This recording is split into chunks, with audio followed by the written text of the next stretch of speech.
పాకిస్తాన్ను ప్రకృతి కూడా పగబట్టినట్టుంది.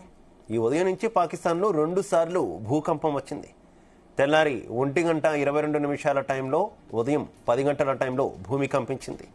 భూకంప తీవ్రత 4.0గా 4.7గా రిక్టర్ స్కేల్ పై నమోదైంది. 5 రోజుల క్రితం 4.2 మ్యాగ్నిట్యూడ్ తీవ్రతతో పాకిస్తాన్లో భూకంపం వచ్చిందని నేషనల్ సైస్మాలజీ సెంటర్ తెలిపింది. ఇక పాక్ ఆఫ్ఘన్ సరిహద్దు దగ్గరలో 10 కిలోమీటర్ల లోతున భూమి కంపించింది.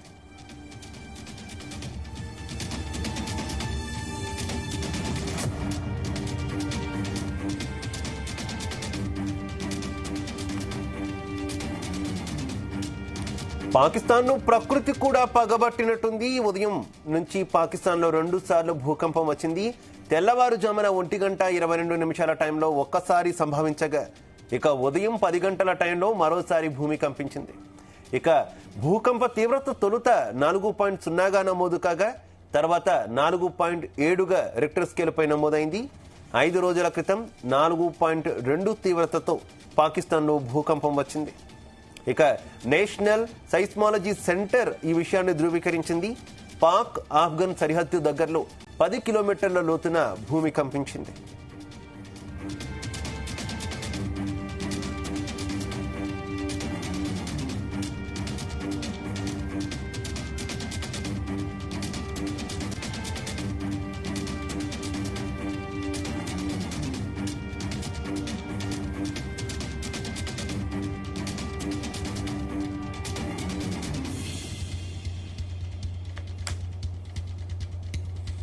రైట్, ఇదే విషయానికి సంబంధించి మరింత సమాచారం మా క్రైమ్ బ్యూరో చీఫ్ రవితేజ అందిస్తారు.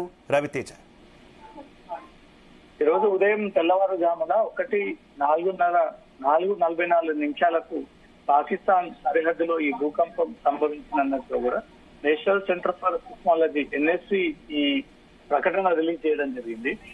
ఈ భూకంపం వచ్చినటువంటి వెంటనే ఒక్కసారిగా ప్రజలంతా కూడా భయాందోళనకు గురై అక్కడి నుంచి కూడా పరుగులు చేయాల్సినటువంటి పరిస్థితి ఏర్పడింది. ఇప్పటికే భారత్ పాక్ మధ్య నెలకొన్నటువంటి ఈ ఉద్రిక్త పరిస్థితులు, ఎప్పుడు ఏ టైంలో ఎటువైపు నుంచి ఈ బాంబు దాడులు జరుగుతాయి, మిసైళ్లు దూసుకొస్తాయి, ఈ డ్రోన్ కెమెరాలు మీద పడతాయని ఒక భయంతో ఉన్నటువంటి పాకిస్తానీలు ఇప్పుడు ఈ భూకంపం కారణంగా కూడా తీవ్ర అలజడితో ఒక్కసారిగా రోడ్డుపైకి వచ్చి పరుగులు చేయాల్సినటువంటి పరిస్థితి ఏర్పడింది అంటూ కూడా NSC ఈ ప్రకటన రిలీజ్ చేసినట్టు తెలుస్తుంది. 1:44 ఉదయం తెల్లవారుజామున ఈ భూకంపం సంభవించింది. దీని ప్రభావం ఆఫ్ఘనిస్తాన్, పాకిస్తాన్ దేశాల మీదుగా కొన్ని ప్రాంతాలు, పేషావర్, ఇస్లామాబాద్, రావల్పిండి ప్రాంతాల్లో కూడా ఈ భూమి స్వల్పంగా కనిపించినట్టుగా కూడా రికార్డ్స్ ఈ ప్రకటన రిలీజ్ చేయడం జరిగింది.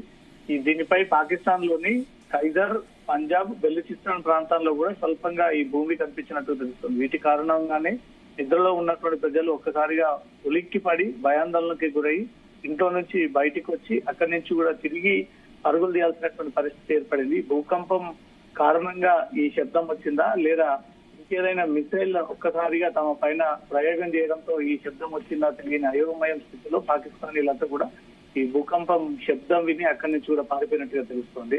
ఇది ఘాటు నిద్రలో ఉండగా అర్ధరాత్రి 1:44 ఈ భూకంపం నమోదైంది. రెక్టార్ స్కేల్ పైన 4.0గా నమోదైనట్టుగా తెలుస్తోంది. అంతకు ముందు 15 రోజుల క్రితమే సేమ్ ఇదే రెక్టార్ స్కేల్ పైన 4.8గా పాకిస్తాన్ లో భూకంపం నమోదైంది.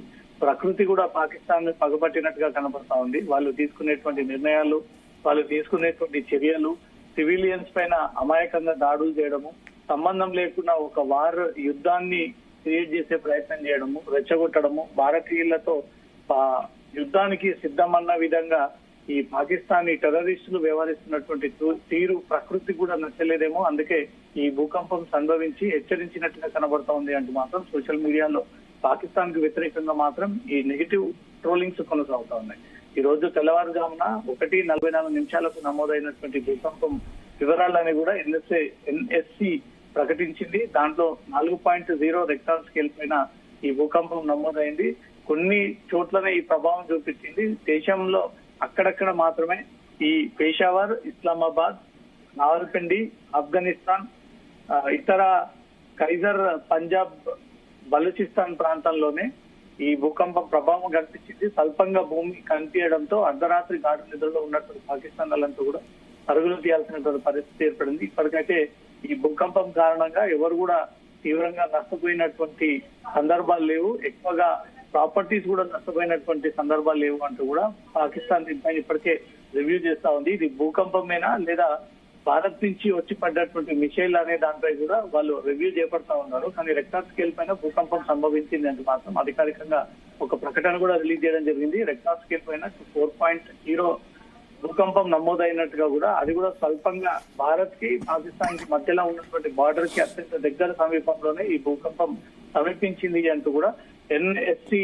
ఈ ప్రకటన రిలీజ్ చేయడం జరిగింది. కనిపించినటువంటి ఈ భూమి ప్రాంగణంలో ఎక్కడెక్కడ డ్యామేజ్ అయ్యాయి, ఎవరన్నా సివిలియన్స్ దెబ్బతిని ఉన్నారా, ఎవరైనా తీవ్రంగా గాయపడ్డారా అనే దానిపై కూడా ఉదయం నుంచి పాకిస్తాన్ ప్రభుత్వం అంతా కూడా వివరాలు సేకరిస్తుంటూ వస్తా ఉంది. Shiva right, okay Raviteja, thank you.